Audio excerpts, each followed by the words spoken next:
বিশ্বের সবচেয়ে বড় হিন্দু মন্দির হচ্ছে মায়াপুরের এই বৈদিক প্ল্যানেটোরিয়ামের মন্দির। এই মন্দিরের আকার, আয়তন এবং সৌন্দর্য পেছনে ফেলে দেবে বহু ধর্মীয় স্থান এবং সৌধকে। বিশাল আকার এই মন্দিরটি 700 একর জমির ওপর নির্মাণ করা হয়েছে। এর উচ্চতা প্রায় 113 মিটার এবং মন্দিরের মেঝে 2.5 একর জুড়ে। মন্দিরের 3টি গম্বুজ রয়েছে, যার মধ্যে একটি বড়, বাকি দুটো ছোট।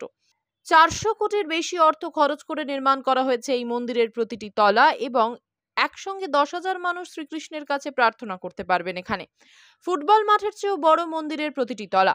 আধুনিক ভারতে গড়ে ওঠা এই মন্দির তাজমহল বা ভ্যাটিকান সিটি সেন্ট পল ক্যাথিড্রালের থেকেও বড়।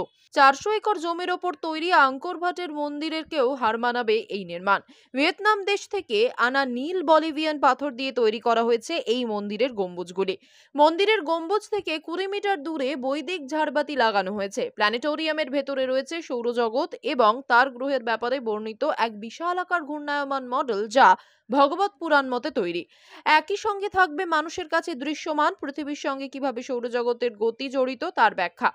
একেবারে নিচ থেকে শুরু করে সর্বোচ্চ ফ্লোরে যাওয়ার জন্য থাকবে চলমান সিঁড়ি। বৈদিক এই প্ল্যানেটোরিয়াম চন্দ্রদোয়া মন্দিরের ভেতরে দুটি সুদর্শন চক্র নির্মাণ করা হয়েছে, যা 24 ক্যারেটের সোনা দিয়ে তৈরি। বড় চক্রের ওজন 1.5 টন এবং ছোটটির ওজন 5 কুইন্টাল। রাশিয়া থেকে কারিগরের হাতে তৈরি এই চক্র তৈরি করতে খরচ হয়েছে 15 কোটি টাকা। 2019 সালে এগুলিকে স্থাপন করা হয়। মার্কিন যুক্তরাষ্ট্রের ক্যাপিটল ভবনের নকশা দ্বারা অনুপ্রাণিত হয়ে তৈরি করা হয়েছে নবনির্মিত চন্দ্রদোয়া ভবনের নকশা। দেশ বিদেশের ভক্তরা যেন মন্দিরের অনুষ্ঠানে সহজেই যোগ দিতে পারেন, তাই ইতিমধ্যেই রাজ্যের পর্যটন বিভাগের সঙ্গে কথা বলেছেন ইসকন কর্তৃপক্ষ।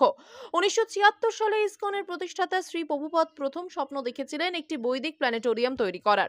তার মনে হয়েছিল ইসকনের মন্দিরের পাশে একটি ভবন থাকা প্রয়োজন, যেখানে বৈদিক জ্ঞান বিজ্ঞান নিয়ে চর্চা হবে। পাশাপাশি বিশ্বের সৃষ্টি কিভাবে হলো সেই তথ্যও সকলের কাছে তুলে ধরা হবে। বৈদিক জ্ঞান বিজ্ঞান নিয়ে সামগ্রিক সচেতনতা গড়ে তুলতেই এমন ভবন তৈরির স্বপ্ন দেখেছিলেন তিনি। ওয়াশিংটনে থাকার সময় তিনি অম্বরীশ প্রভুর কাছে মন্দির তৈরির জন্য অর্থ সাহায্য চান।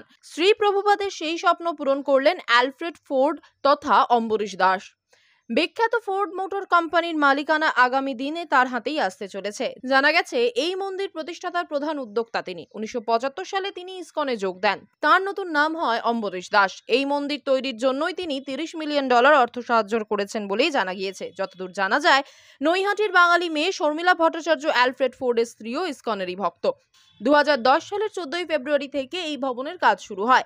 প্রথমে ঠিক হয় 2016 সালের মধ্যেই সম্পূর্ণ হবে মন্দির নির্মাণের কাজ, কিন্তু নানান কারণে নির্ধারিত সময়ের মধ্যে শেষ হয়নি কাজ। এরপর 2019 সাল থেকে করোনার সময় হানায় স্থগিত হয়ে যায় মন্দির নির্মাণের কাজ। তবে অতিমারি কাটতেই ফের পুরোদমে শুরু হয় বাকি কাজ। বর্তমানে সবার জন্য মন্দির খুলে দেওয়া হয়েছে।